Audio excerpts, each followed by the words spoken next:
The disc sander is a tool we can use to remove a lot of this material in a short amount of time. And first of all, a couple different parts about the disc sander.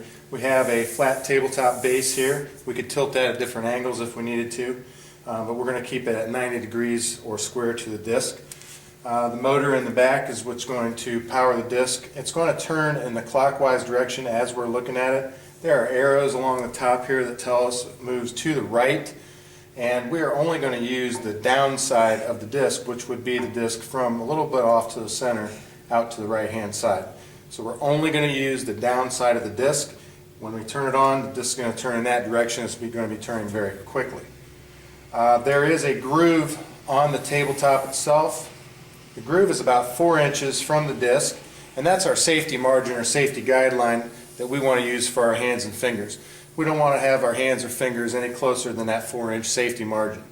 So when I turn it on, and the on-off switch is down here on the base of the machine, when I turn it on, it's going to be spinning very quickly. We're going to let it get up to speed, and then we're going to keep our material, the wood, flat on the table, and we're going to move it back and forth on the right side or the down side of the disc in order to remove some of the material here. I'm just going to put a little line on the board to show you how quickly we can sand down to that line, although we'd probably want to cut this off at the saw and then sand down to the line, but I will show you how quickly we can remove the material just with this quick operation here. So we turn it on, let it get up to full speed. We use this hand to hold it flat onto the table, and I want to steer it or guide it with my right hand. Use the disc. I like to lock one finger in the groove here so I know that I'm not going to get my hands any closer than that 4-inch safety margin. Moving it back and forth, staying on the down side or the right side.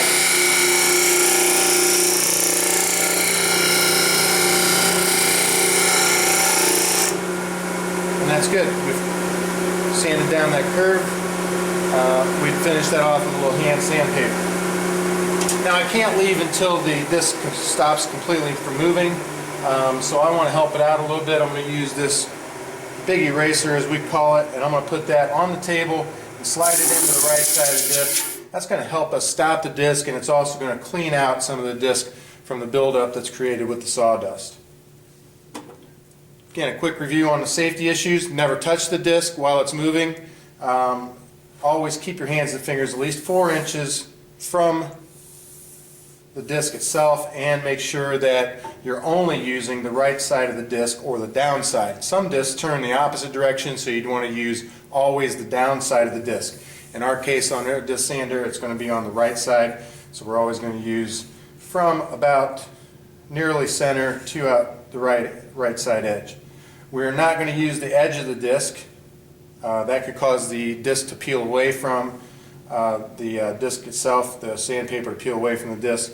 So we're not going to use that. We only want to use the flat surface. We want to keep the board flat on the table, and we want to move it back and forth so we don't wear out one area of the disc.